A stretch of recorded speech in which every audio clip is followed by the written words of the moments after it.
Senhor esteja convosco.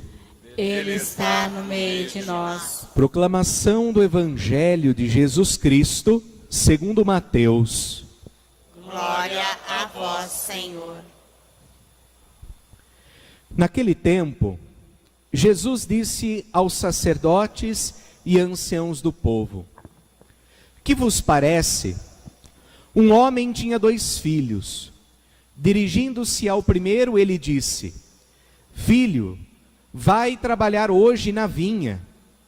O filho respondeu: Não quero. Mas depois mudou de ideia e foi. O pai dirigiu-se ao outro filho e disse a mesma coisa. Este respondeu: Sim, Senhor, eu vou. Mas não foi. Qual dos 2 fez a vontade do pai? Os sumos sacerdotes e os anciãos do povo responderam: O primeiro. Então Jesus lhes disse: Em verdade vos digo, que os publicanos e as prostitutas vos precedem no reino de Deus. Porque João veio até vós, num caminho de justiça, e vós não acreditastes nele. Ao contrário, os publicanos e as prostitutas creram nele. Vós, porém, mesmo vendo isso, não vos arrependestes para crer nele.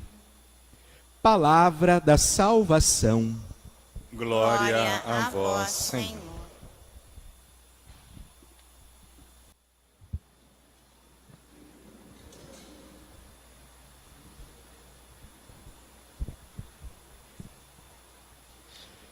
Meus queridos irmãos e irmãs, hoje nós temos 2 temas a refletirmos a partir da liturgia da palavra.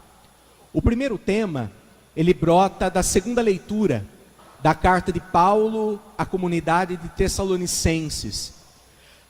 Perdão, a comunidade de Filipenses. São Paulo a Filipenses. A comunidade de Filipos era uma comunidade muito querida por Paulo. Até porque, logo que Paulo anunciou o evangelho para a comunidade logo progrediu na organização, na fé, e a comunidade então se tornou um exemplo para as demais. Então a comunidade de Filipe era uma comunidade muito querida por Paulo, porque justamente, à medida que ele pregou, a comunidade se edificou. Mas a comunidade de Filipenses, apesar de ser querida por Paulo, não era uma comunidade perfeita.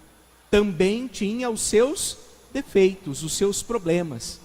E Paulo, observando essas dificuldades da comunidade, busca corrigi-los. E é onde nós ouvimos o texto que proclamamos na segunda leitura da missa de hoje.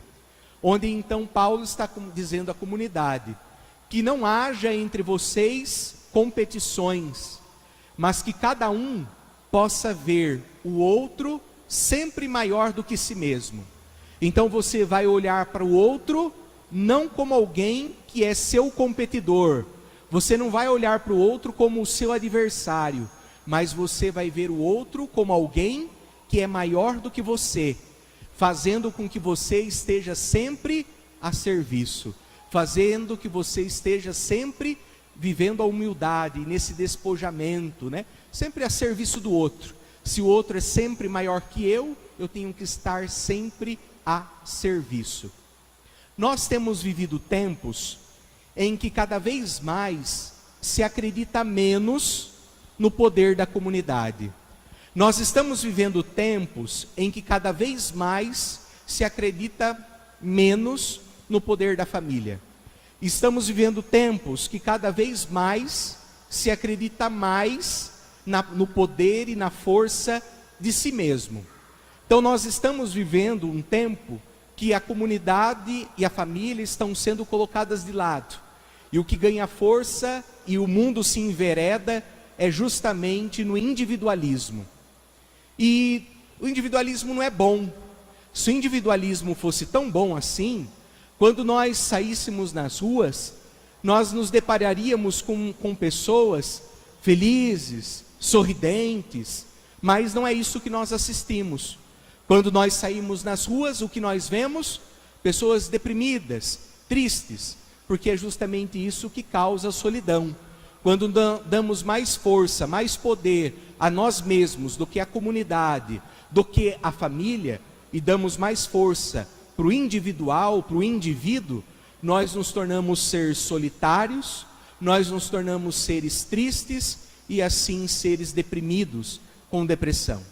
Então nós precisamos buscar dar força para o poder da comunidade, dar força ao poder da família, valorizarmos tanto a comunidade como a família.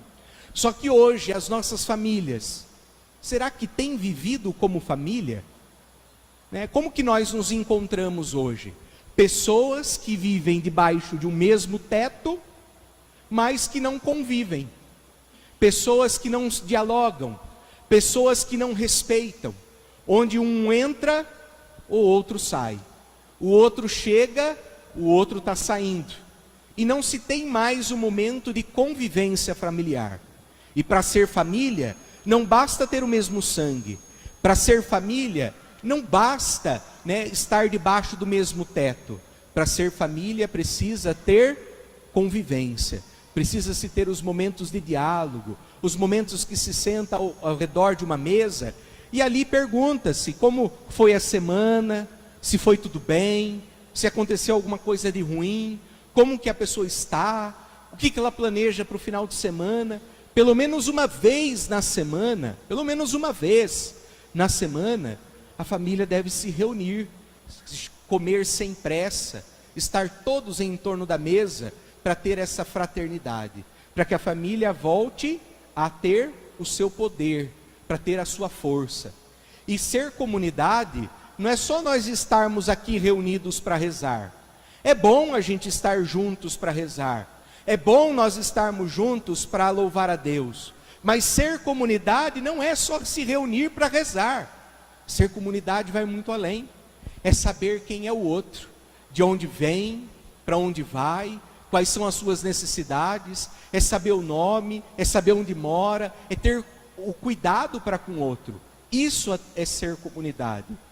Então, hoje, nesse mundo que vereda para o individualismo, Paulo vem dizer para que nós tomemos cuidado em não ver no outro um rival, alguém que é inimigo, para não haver competições, mas que haja união, para que haja família, para que haja comunidade, e que essas instituições, enquanto comunidade e quanto família, ganhem força no mundo atual e sobretudo entre nós.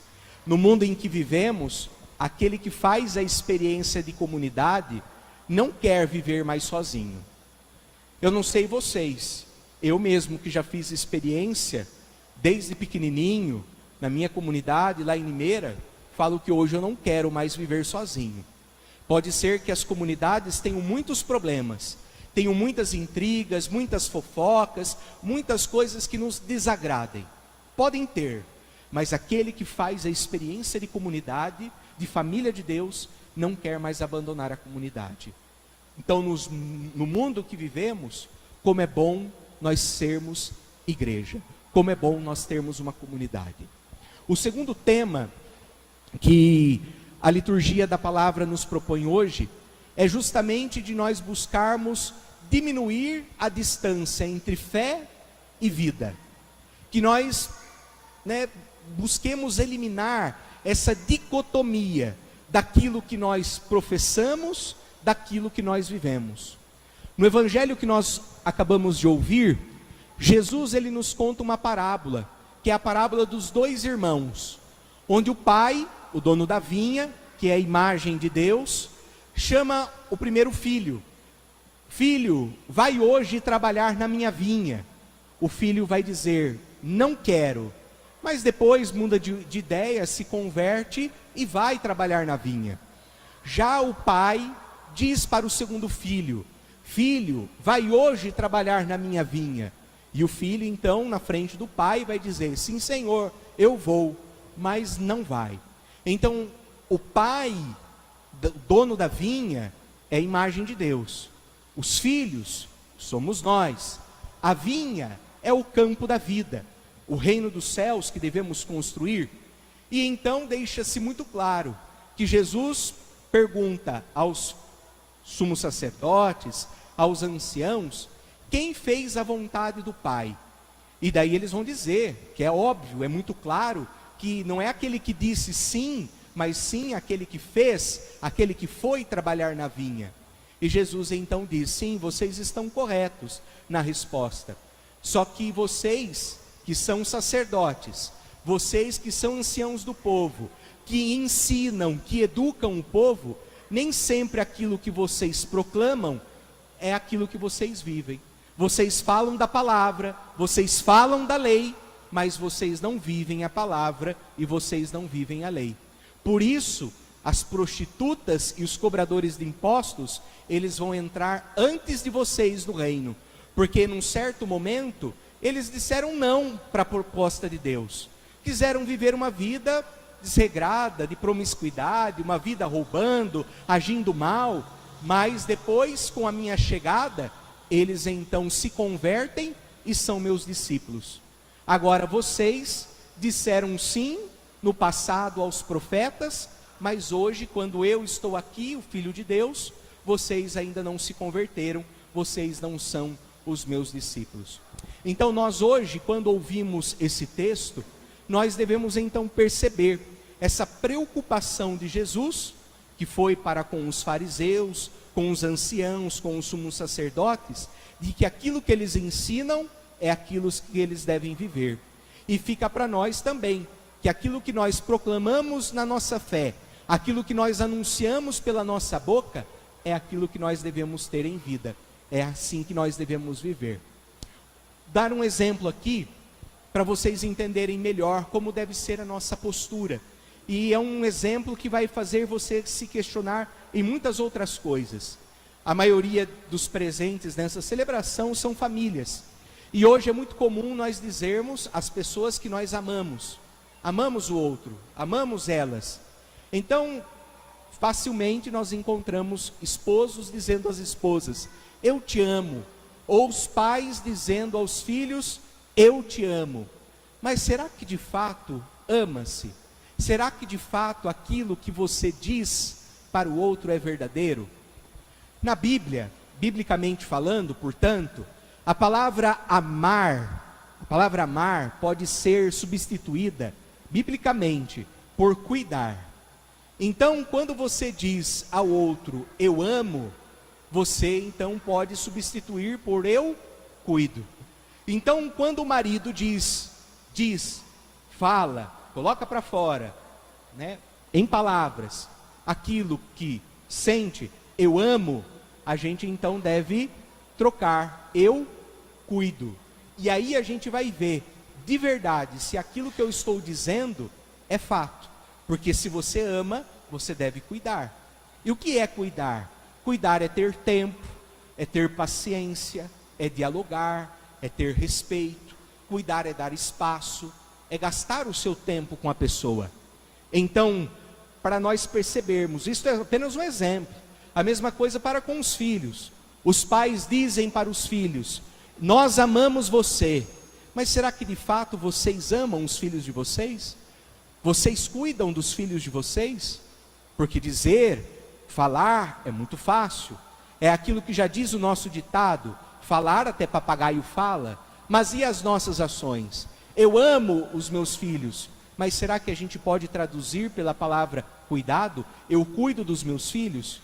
Porque para cuidar de um filho, precisa gastar tempo com ele, saber como que foi a escola, sentar com ele no chão para brincar, jogar uma bola, brincar de boneca. É isso que é o cuidar de um filho. É assim que se cuida, é assim que se demonstra o seu amor. E esse exemplo nos faz pensar em tudo na vida, porque nós estamos a todo momento dizendo muitas coisas, mas não vivemos aquilo que dizemos, ou não sentimos aquilo que dizemos sentir. Então hoje tem essa grande preocupação de Jesus, né, de nós relacionarmos, estar mais próximo essa relação, fé e vida. Então nós devemos, aquilo que proclamamos em palavras, proclamamos na missa, que temos devoção, deve ser então vivido não só dentro da igreja, mas aonde nós estivermos. E devemos ser a mesma pessoa.